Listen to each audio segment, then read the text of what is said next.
All right, welcome everybody. We're not even going to go with the music intro today because we've got a lot of things going on. Today is a big day. It is We're Red for Ed. And conveniently enough, and this was not planned, the head of the Ohio Education Association, Scott Dimauro, is here. Thank you. Yeah, good to be with you, man. I appreciate it. We go way back, talking a lot of things with Reynoldsburg back in the day, and everything with education is perfect now, right? Everything's been solved. Oh, we've figured it all out. Figured it all out. Yes. So, want to tell us a little bit about your role with the Ohio Education Association, and we'll kind of get into some good questions. Sure. So I'm a high school social studies teacher. Spent most of my career teaching in Worthington, and for the last 6 years I've served as president of OEA. 6 years before that I was vice president. I think that's when you and I first got to know each other. You were still teaching and then serving on the school board in Reynoldsburg. But OEA is the largest labor union in the state of Ohio. We represent nearly 120,000 pre-K through 12 public school educators, education support professionals like school secretaries and bus drivers, and the other people who are so critical in setting up our facilities and our environment so students can learn. We also represent people in higher education. We represent educators who work for county boards of developmental disabilities, people that work in the state correction system. So anybody who's got a connection to public education, we're there, as a labor union, advocating for the rights of our members, for good working conditions, which of course means good learning conditions for our students. And so making sure that every single student has access to a high quality public education is really at the core of our mission. Well, there are a lot of things that kind of go with it. There's challenges in public education, and in general in the nation, but specifically in the state of Ohio, where it seems like public education is constantly being relegated to a secondary idea, even though 90% of the school children in the state go to public education schools. So what are some of the challenges that you're finding, let's say most recently, whether it's this state budget or in just the last few years? Yeah, I mean, the fundamental challenge that we have right now is just inadequate state funding. The state has a responsibility, under the Constitution to ensure that our system of schools are thoroughly and efficiently funded. And in fact, there was a Supreme Court case back starting in 1997, 4 times. The Supreme Court ruled that our system of funding schools was unconstitutional in the state because of an over-reliance on local property taxes, which leads to massive inequities in the system. And so for the last few years, we've been working to really fix that by coming up with a formula called the Fair School Funding Plan. It was authored by former Republican Speaker of the House, Bob Cupp, and former Democratic member, former OEA member, John Patterson, teacher from Northeast Ohio, who served for 8 years in the House. That did a couple things. One is it identified what are the actual costs of providing a quality education to every student, looking at class size, looking at teacher quality, looking at access to technology and transportation and counseling support, all those things that are so important.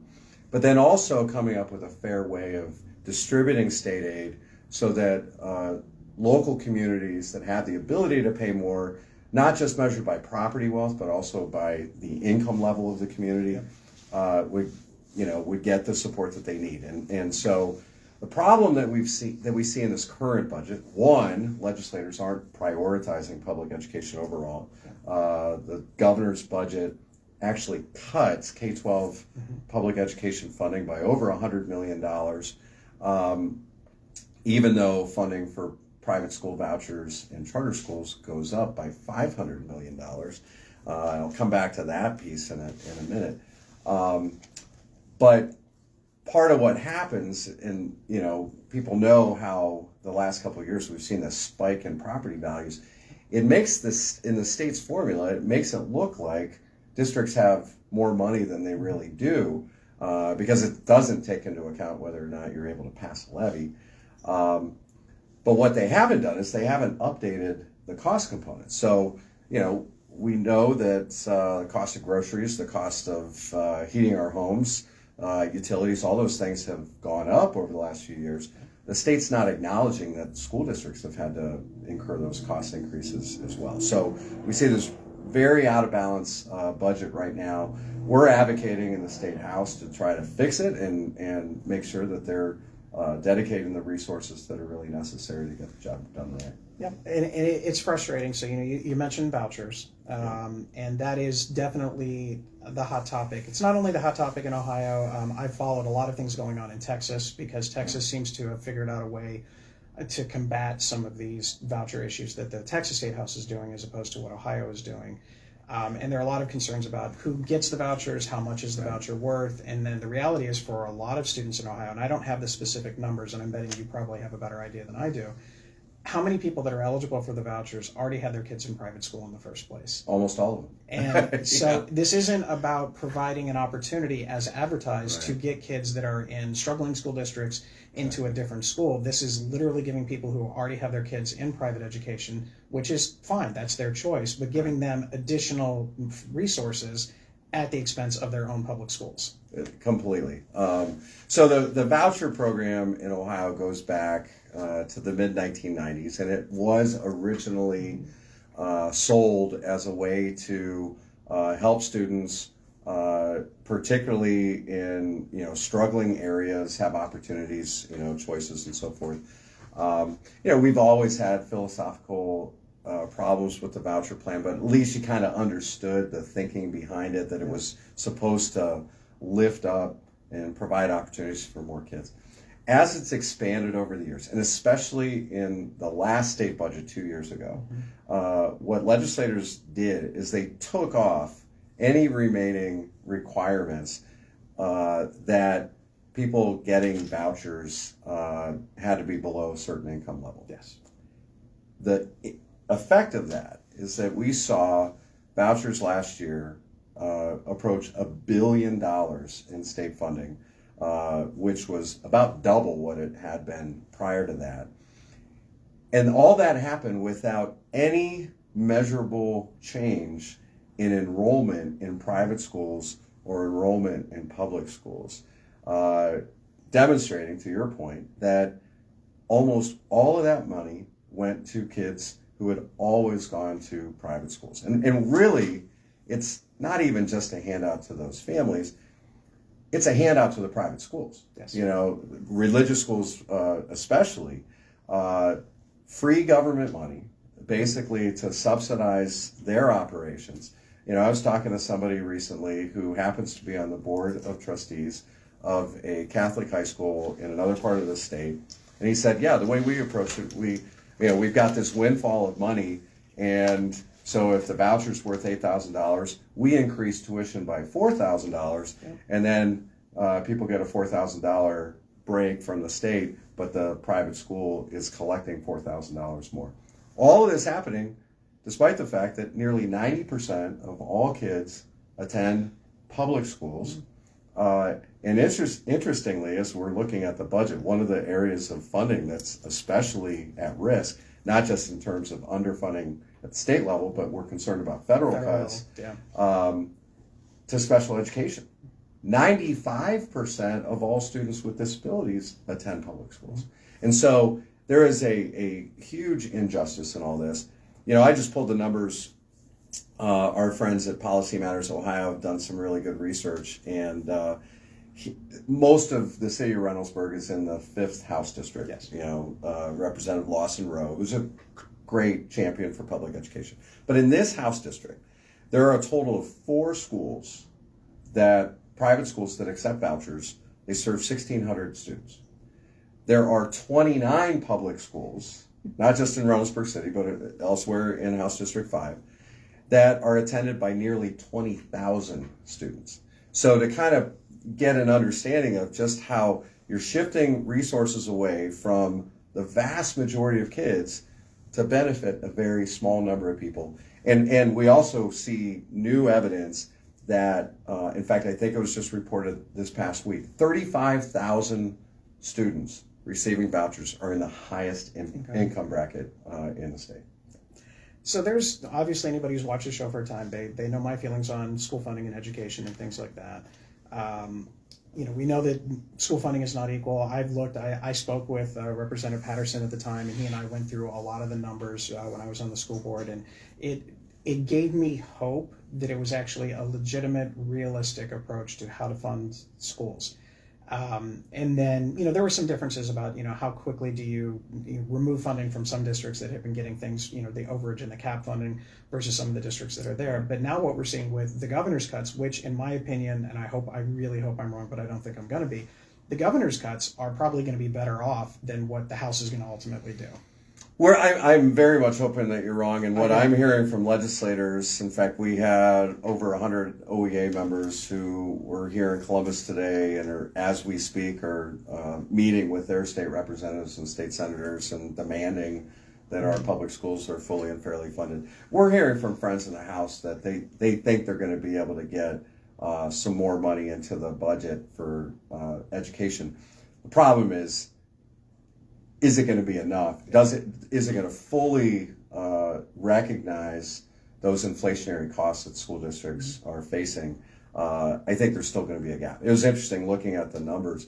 In the governor's budget proposal, the majority of districts across the state actually were facing a real cut, like an actual cut in dollars, not just inflation adjusted dollars, an actual cut in dollars. And if the governor's budget were to be implemented, the state share of instruction of covering the cost for education would drop to 32%. Just for reference, when the Duralf case was being heard, the state share was 44%, and we successfully made the argument that that was too low. Now they're going to go to 32%, which means that if you figure federal funding on average covers about 10%, that means local taxpayers are on the hook for 68% of the funds, 58% of the funds. That is so out of balance. It's not right at all. And being a former teacher in Columbus City Schools, I've talked with my friend John Caniglio. I know you guys have talked before, and he called me when this budget bill came out because we just had a conversation about it, and it was just shocking to me that Columbus passed a levy. And it was a levy that is needed to address a lot of the systematic issues in the Columbus Public School District. And if the governor's budget passes, the idea is that basically their funding would be cut almost dollar for dollar for the amount of money that they just got from the levy. So that means it is a zero net gain for the city of Columbus. And then what's going to happen is 2 years from now, 3 years from now, when the Columbus has to go back to the voters for another levy because of the fact that the dollars did not stretch as far, everyone's going to ask, well, what did you do with all this other money? And it was a zero net gain. The same thing happened with casino dollars. The same thing happened with lottery dollars. It is an interesting, again, bluntly, an attack on public education all the way around. And that's a frustration. Some of the things that I've seen, and it's anecdotal information, a student in a wealthy suburban district in Columbus doesn't get a huge amount of state funding because of the things we've talked about. Right. But if they leave that relatively, let's put it this way, nobody's going to argue that this district, I'm not naming names, but nobody's going to argue that this district is a poor district to go for academic purposes. If they were to go to a private school in that same area, they would get that full funding from the vouchers, where if they just stayed in their own school, it was significantly less than $150 in terms of funding from the state. And so you're literally gaming the system significantly on the process of it. And let's not forget that when everybody says that they don't have money at the State House to pay for public education, we just saw recently, and you don't have to comment it because you have to be nicer than I do, let's go ahead and take all of this potential amount of money that could help our school districts all the way throughout the state of Ohio, and let's go ahead and give it to a billionaire to build a football stadium. Now, I'm a fan of football. I enjoy that, and I've seen the economic data that shows it. But if you're going to sit there and say, cry poor on one hand, but then go ahead and alter and shift funding around to build a stadium for someone who literally could build it on their own, that is the priorities that we're seeing. And I don't know how that's going to play out, but that's where the priorities are at the State House. So when you talk to your Meredith Lawson-Rowe, which for everybody watching, everybody knows her, they absolutely love her, former member of council, former president of council, fighting the good fight, please reach out to her, talk to other state reps, other state senators. I tried to do that today because it is Municipal League Day and it's a chance to meet some of our representatives, but everyone that I need to talk to, strangely enough, was unavailable today. I couldn't talk to Senator Brenner, who is very much anti-public education. I couldn't talk to a number of other reps that are representing Reynoldsburg because they were busy today, even though this is a date that had been set a long time. So for anybody that thinks that I'm only bringing you on to provide like one half of the story, I guarantee if I could get Andy Brenner on this show, I think I would really, really have fun with that, but he'll never come on because they don't they don't have the issues. The last question I just kind of want to throw out there, because I know you have to go back to the State House. Sure. There's another bill that he put out recently that talked about actually attaching political affiliation to school board seats. I don't know about you. I don't know if we necessarily need more political polarization at the school board level than we already have in general.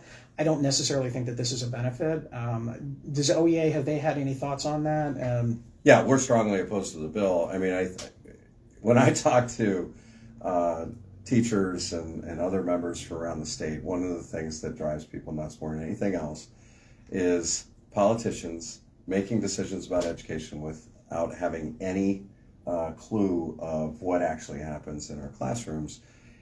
This bill injects partisan politics into what have always been nonpartisan school board races, I think only to try to divide people, to create conflict, to create division at a time when, in my experience, I don't care if somebody's a Democrat or Republican as long as they care about kids and they ran for the school board for the right reasons.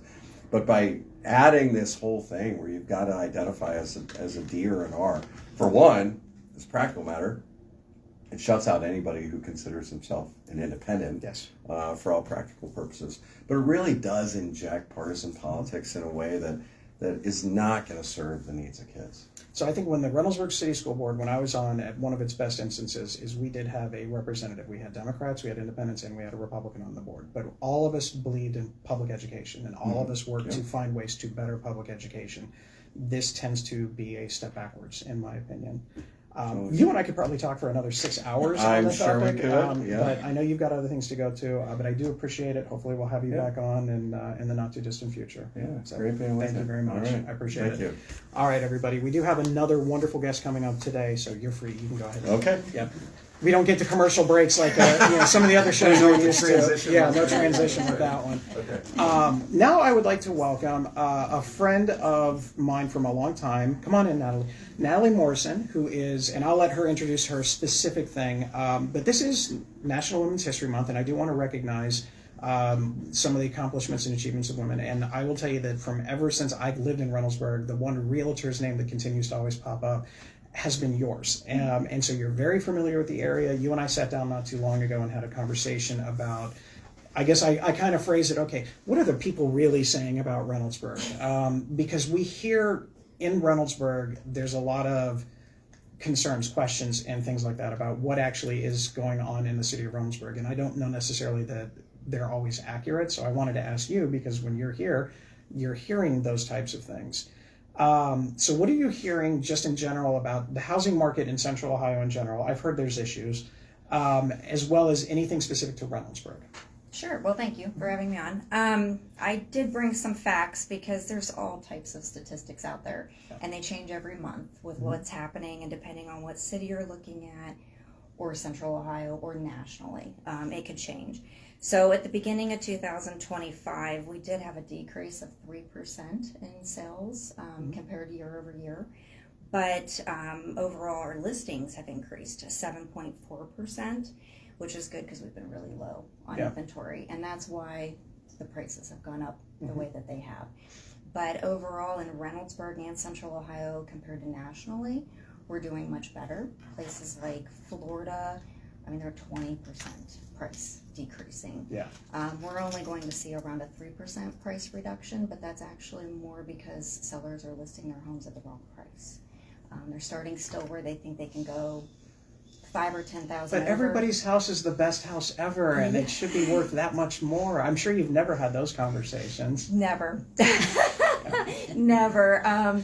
But if you price it right or just below what it should sell for, your days on the market's going to be better. And I did pull some stats this morning, and we can look at stats based on school district, county, township, school district, zip code, all types of things. So I pulled by 43068, and as of this morning, there were 52 active listings, and the average days on the market was 47.9 days. Okay. So just 2 even years ago, I mean, homes were selling the minute we put them on. I was writing offers in the driveway before I even left the showing because they had multiple offers and we had to get them in. So it's a little better now, but if you look at those days on the market for those specific listings, they started too high. Mm-hmm. So if they would have priced more appropriately, Probably would have taken a little bit less time. less time. Yeah. Yep. And then that 3% correction is also from over listing. Yeah. It's interesting because, usually from when I deal with real estate, it's usually the other side of the coin. It's new builds, multifamily, things of that nature. So, but when you hear how it is, and the more that I've done this, the more I realize how interconnected all of it is. Mm-hmm. Because everybody, in theory, people are starting out in an apartment or a condo or something like that. And then they move up as their family grows, as their lifestyle changes, they move into those single family homes, or conversely, as I'm kind of experiencing a little bit right now, is this, the kids leaving the home type of thing, and how that's a different thing. Don't worry, I'm not moving anywhere. But that's one of those things that's there. So it's all interconnected, and that's why when you have to have an area that has robust housing options, not anything one specific, but it's a little bit so you have that movement. Because one thing that I do hear from a lot of residents in Reynoldsburg is they don't want to leave, but the home that they're in now is not meeting their specific needs, but there's nowhere else in Reynoldsburg to go because of any number of things, whether it's the housing price, whether it's the amenities, or whether it's the style of homes that they want to live in. So it's a little bit of everything. Now, what are some of the highlights that you can share about, like when people ask you, hey, I'm looking at Reynoldsburg, what can you say? What do you say other than they have the world's greatest mayor? Because I know that's got to be in there somewhere. That's number one. There you go. Absolutely. Well, the number one rule of real estate is location, location, location. Mm-hmm. Reynoldsburg is super awesome in the fact that we are close to a hospital, the airport, major freeways. Mm-hmm. You can't get that with a lot of the other cities, and even if you can, you're paying a completely different price and the taxes. So you're still getting really good pricing on your home and taxes with all the amenities and the location, and that's a huge driving force. I know that personally, me and my team will get a buyer that calls, and whether they're relocating within Columbus, they're a first-time home buyer, or they're coming from another state, they start picking these certain cities because they're highlighted. Well, then they see the prices and the taxes. Well, then very quickly they're like, well, wait, hold on. This is still close proximity to my job, to the airport where I need to go, and now it's an affordable place to live, and you have all the great locations. And that's one thing when I was on the school board, I noticed that as the market started to recover from that housing crisis in the 2008 to 10, a lot of our property values remained relatively competitive in comparison to other areas. And so that, I think, is what has led to our growth from just not necessarily us building houses, but people moving into our communities because of the fact that the house amount of house you get for the money was incredibly valuable. I know that we moved in a few years before that, but that was kind of our thing as well. So that's always a thing. So what's the biggest change that you've seen in real estate, say the last 10 to 20 years? Because I'm pretty sure I can guess cell phones is going to be one of them, but what specifically do you think has been one of the biggest changes? Changes in the overall market, or just and how you go about how you go about being in real estate. What is it that you've seen in that way? Well, definitely social media. Mm-hmm. That is huge. So we are being pushed to be on camera and doing stuff. Here I am. Hope my broker's watching this. I am stepping outside my comfort zone. But yeah, definitely doing the videos, live recordings, filming through the home, the way those are taking place. We're now, personally, myself and at my brokerage, we've been doing the floor plans. Mm-hmm. People want to see that. So you talked about new builds. If you go to a new build, the house isn't even built. Yeah. So you see this image at the front, you get a floor plan, and you know kind of what the room's square footage is, the layout. But unless there's a model, you don't walk through it. Well, even though the home's existing, people want to see that on the listing. And twilight photos and drone footage. So yeah, all that marketing is changing a lot. It is. It's always interesting to see it. So what's your favorite part about being in real estate? All of it. All of it? It is. So I started, technically as a teenager, I helped my dad with renovating homes and doing stuff. So it became very natural to become a real estate agent. Mm-hmm.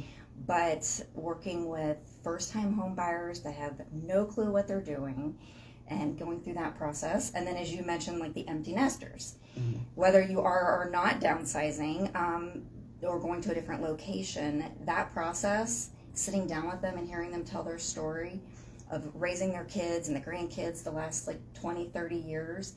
But then the house itself tells a story. And that is what I love, all of it.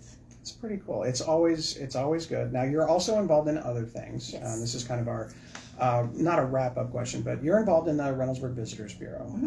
Can you tell us a little bit about what your role is, and how that's actually kind of helped in your field to kind of advertise the city, as it were? Yeah, so I am on the board. I think I'm a community at large member, so I am a voting member, but particularly I want to be involved in the new guide that is going to be going out. As a real estate agent, the questions that we get, sometimes we're not supposed to answer them because they could be very opinionated. Even saying, oh, it's a great school, but that person might be wanting to move into the school because of the football team specifically. And if I don't know how the team's doing that year and the stats and who's coming up, I could be steering them. So you're not supposed to really comment on that. But for the guide, if that is laying out all those amenities and all those things that are available and how close we are to stuff and all the parks, just everything, the Tomato Festival, that is going to be something you can hand people. So I'm glad to be a part of that.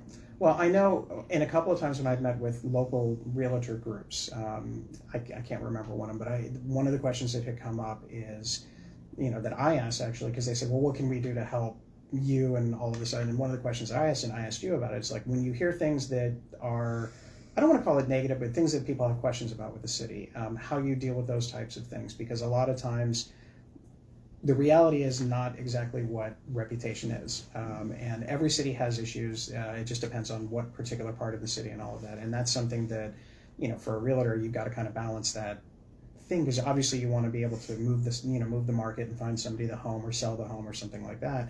But we know that Reynoldsburg has been going through some difficult times with the school district. And do you ever find a point where you need to have a different kind of mindset, like how to advertise with the schools when they say that? Because I know for me, when somebody says that, oh, the schools are horrible, I'm like, okay, well, let me talk to you about all these kids that, got all of these advanced placement courses that actually got college credit plus. My family saved at least a year and a half worth of tuition at Ohio State because our kids had the opportunity to do that, and not every district does that. Is that something that you feel that would be a beneficial thing, just to have that more of a basic knowledge about like some of the other good things? Because we all know the media, not that we don't love the media, there's always an opportunity to dwell on the negative. So how do we find ways to get that positive news out?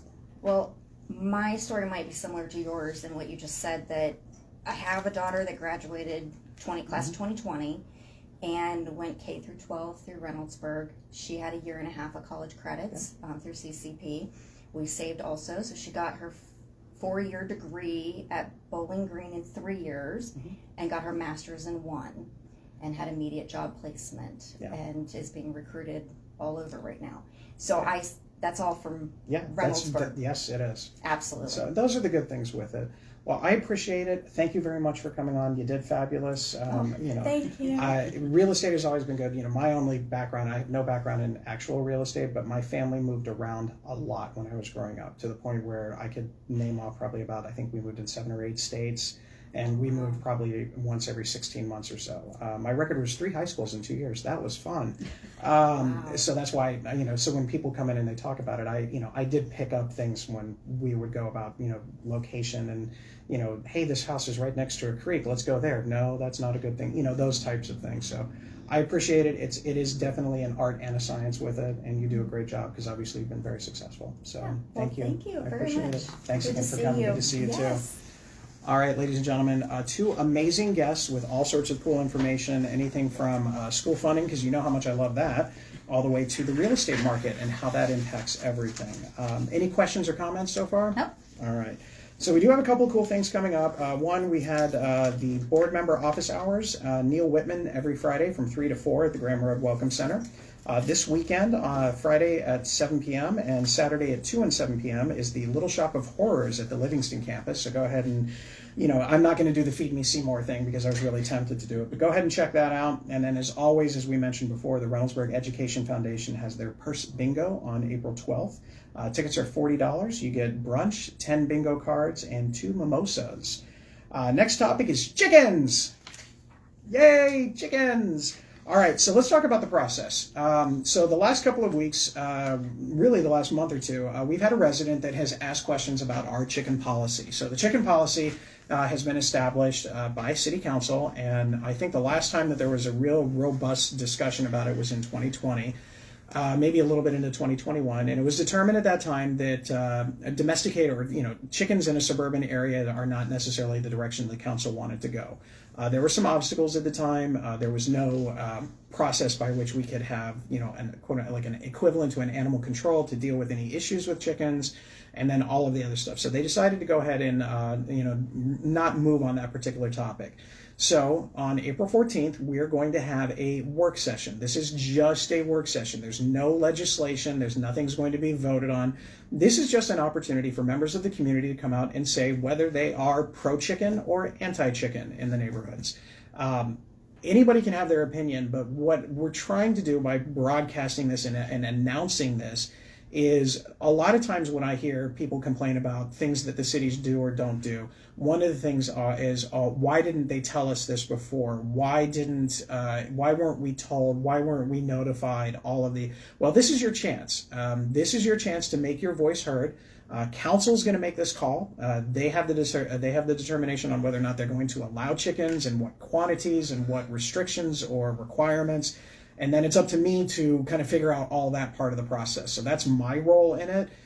Usually when people ask, hey, what's your opinion? I enjoy original recipe chicken mostly. That's my opinion on the topic. So that's kind of where I'm coming from. So if it happens, I just need to know the parameters for it. But from a community standpoint, this is your opportunity to make your voice heard. I guarantee you there is no precondition for this council. Obviously, there are different members on council now than when it was last rejected. I don't know what council is going to feel about doing it at this point in time, but the resident, and I cannot remember her name for the life of me, Tanya Dexter, I think, she did exactly what you would want to do if you want to hear something going on in council. She spoke with her members of council. She spoke with me. She spoke at council and said, I would like to see this issue addressed. And so here we are going to have that particular thing. So on April 14th, there will be a work session. Please come and advocate for whichever side you want, and then we will see what council decides to go from there. This is not going to be an overnight thing. My guess is that based on the feedback that is provided on the 14th, either we'll have an idea of whether or not, yay, we're going to move forward with chicken something or not. If we move forward, it will probably take a few weeks for everyone in-house to do the legislation and prepare it and make sure that we have all the requirements that are needed, because there'll probably be staffing increases at the city to maintain and monitor everything. And then it will go back to council, and then council will have 3 reads to, again, share their views, and that will be 3 additional opportunities for community members to share their points of view. And then after that, that's when the vote would happen, if it gets to that point in time. So take a chance, come out, enjoy, have a talk about chickens, because again, while it doesn't seem to be the most pressing issue, for a lot of people, there's a lot of enthusiasm for it, and there's a lot of people who are not fans of it. Any questions about chickens? Nope. Nobody wanted to go, no, I don't like original recipe. I'm more of a rotisserie type of person, anything like that? Maybe in a couple minutes we'll get one of those. Okay. So other things going on, the Reynoldsburg Police Department and every fire department in the region is going to be having a Battle of the Badges dodgeball game. So we went from basketball and decided that maybe basketball was a little rough and tumble. We went to volleyball, and our skill level was not necessarily where it needed to be on all sides. So now we're going to try the dodgeball thing. So be prepared for a lot of jokes over the next couple of weeks about if you can dodge a wrench, you can dodge a ball, because that's what's going on. But it's going to be Saturday, April 5th at the Reynoldsburg Community Church. Doors open at 5 o'clock. It's $5 per person, but 100% of the proceeds go to the Autism Society of Central Ohio. So it's for an incredibly good cause. There's going to be multiple games. The Reynoldsburg Police Department is going to be involved. Turo Township Fire Department, Viola Township Fire Department, and West Licking Fire Department are all going to be involved. So we'll have some rotating around to see who is indeed the dodgeball champion of the Reynoldsburg area safety forces. So I hope you are able to come out. Again, that's Saturday, April 5th at the Reynoldsburg Community Church. You'll start seeing some flyers and things like that in the not too distant future. Wagner Road, apparently that's been under construction. Couple things that I saw about that is, one, we're trying to keep everything as up to date as we possibly can. So it's on our website, it's on Facebook. These are a couple of things that pop out. So where we're at right now is AT&T is working on connecting and making sure that no one loses their services, whether it's phone, internet, things of that nature. We are anticipating that is going to be completed this week. We'll know for sure tomorrow after our big meeting. Once we know that, then we'll have a more definitive idea on when the next phase of construction is going to start. So the first one is going to be the picture you're going to see now. Culvert repair, this is just before Priestley. So when this goes into effect, which will probably be sometime late next week or the week after, you will have north and southbound access from Main Street to just before Priestley, and north and southbound access from Broad Street till just around Priestley. That part of the project will take about 7 to 10 days, so about 2 weeks. Once that part of the project is done, we're moving on to the next one, which is at St. Pius. So again, you'll have north and southbound access from Main Street to around St. Pius and Broad Street to around St. Pius. We'll know more definitive dates as we get a little bit closer. Hopefully tomorrow we'll know a construction start date, but we will probably close the first culvert area, then begin working on it so that way everybody's familiar with it. We are, as people want to say, we are not done with Wagner Road. So for those of you driving on Wagner Road wondering why all the construction and it doesn't look like it's very nice, you're absolutely right. We haven't gotten to that point yet. So the bridge is open, and if you drive by, you'll see the bridge is going to be much wider when the time comes. But this is part of the process. Once the culverts are done, this is when everybody's going to see the other stuff. This is when you're going to see the stormwater coming, the sewer lines, or the stormwater, the curbs, gutters, and things of that nature. So the project is on tap to finish late summer, probably August, with the road itself, and then they'll probably do some of the other stuff on the side, the multi-purpose path and sidewalks. And then that will lead right into phase 2, which will start sometime this fall, and it'll be basically the same thing except from Priestley all the way to Broad Street. So that's on there. We'll continue to have discussions about that. Any questions whatsoever so far? Nope. All right. Taylor Road is also going to be going under a project. It's not a road project, it's actually a sewer extension. So right now, right in front of the Kroger at Taylor Road, you will be witnessing very large construction equipment working on getting ready to extend a sewer line. So that is not to scale, but that's basically the idea. Is you're going to see the red line going through the area, and that sewer line is going to be extended for a couple of reasons. One, for the housing development that will be coming in. It will also open up some commercial land available just south of the elementary school. And if the school district is able to put a levy on the ballot for a building or a bond issue for a building, they will have sewer capacity to do so. So what we are being told right now is starting next week, the sewer work will start. It'll start about 8 o'clock in the evening, and they will be working overnight to do the crossing from that around the Kroger area where they're working now. They'll be going underground and then boring underneath, so it shouldn't be disturbing any of the roads unless something really weird happens, which probably will. But they're going to be going under the ground, and that'll take about 5 or 6 days. And that work will be at night and then into the early morning the next day. So you won't see any traffic disturbances during your normal travel time.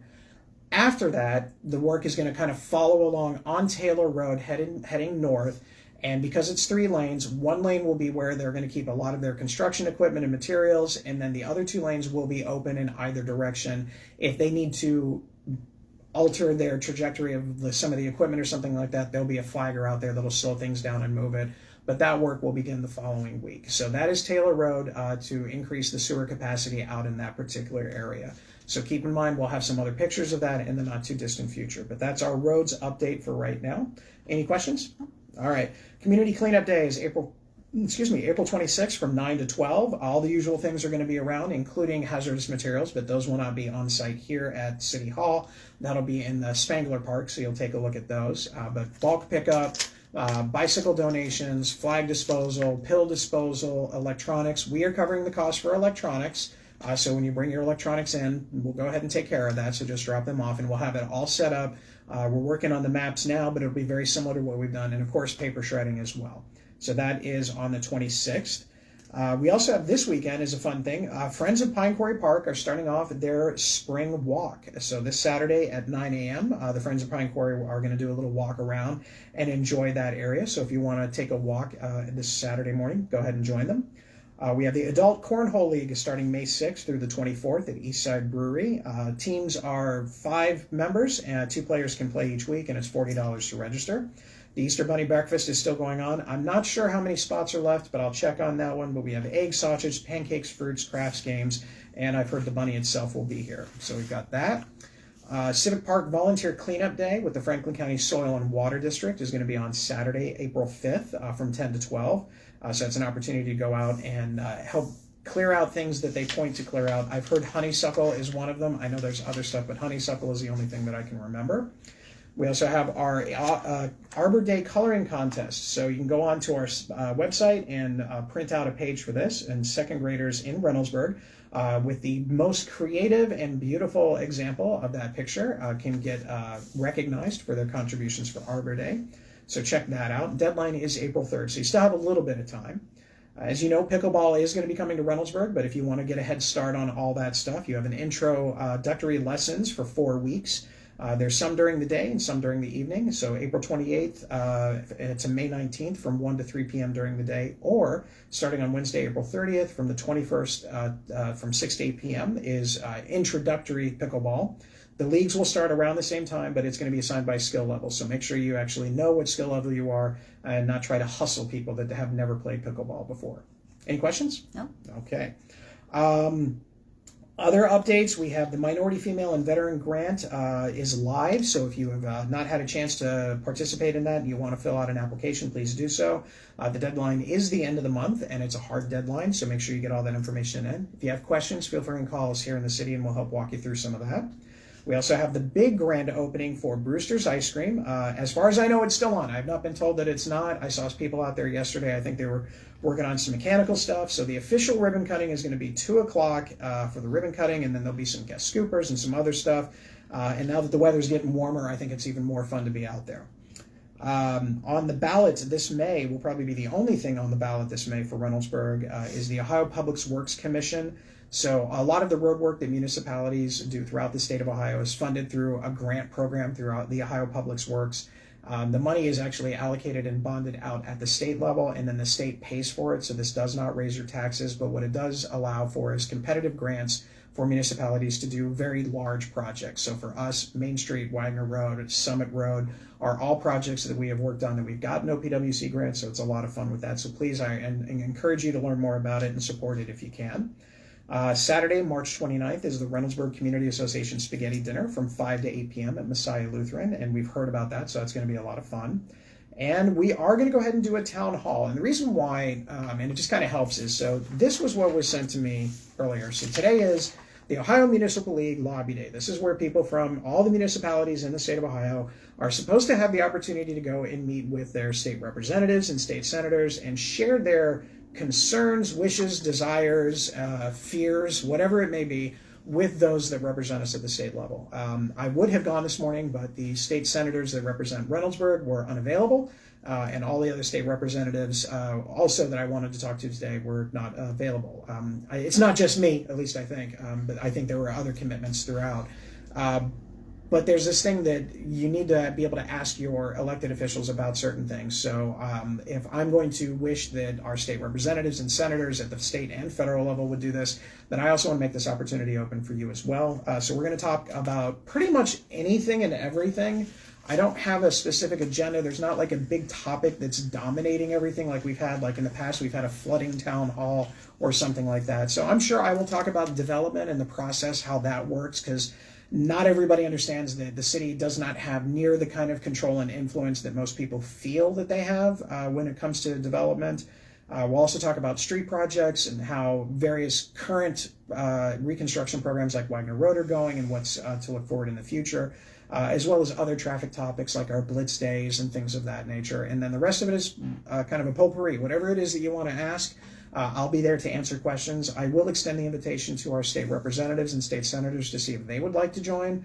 I'm pretty sure State Representative Meredith Lawson Rowe will have an opportunity if her schedule allows it. But for the rest, I don't know. But I'm going to ask. Any questions, comments? If you have any topics that you want to make sure that I talk about at that time, please feel free. This is not going to be a live stream event. This is one of those things where it's a town hall for a town hall purpose. You got to come in and you got to ask the questions. That's part of this participation process. So I hope you're able to make it out. You'll see some information about that pretty soon. Without anything else, next week I do have another big show with two very important guests. We have Reynoldsburg City School Board member Mandy Young, and most likely, hopefully her schedule still allows for it, Franklin County Commissioner Erica Crawley will be here. So that's going to be a great show for next week. And the last thing that is not in any way, shape, or form unimportant, Raiders. let's go bring home that state championship this weekend. It's going to be a lot of fun. It's 8:30 in Dayton. We're going to be there cheering them on, and probably won't have a voice afterwards, but they are an amazing team that are sticking up for our entire community. So let's get out and support them. They're going to do a send-off on Saturday at 4:30 at the Summit campus, so we'll have that out there. So keep an eye out for that information to come from the schools and the city. But let's give them the right send-off as they go ahead and try and take this championship home for all of us. So everybody else, have a great rest of your day. Stay safe, stay respectful, and as always, please put your shopping carts away. Thanks again, everybody who showed up today. We'll see you next time. Bye.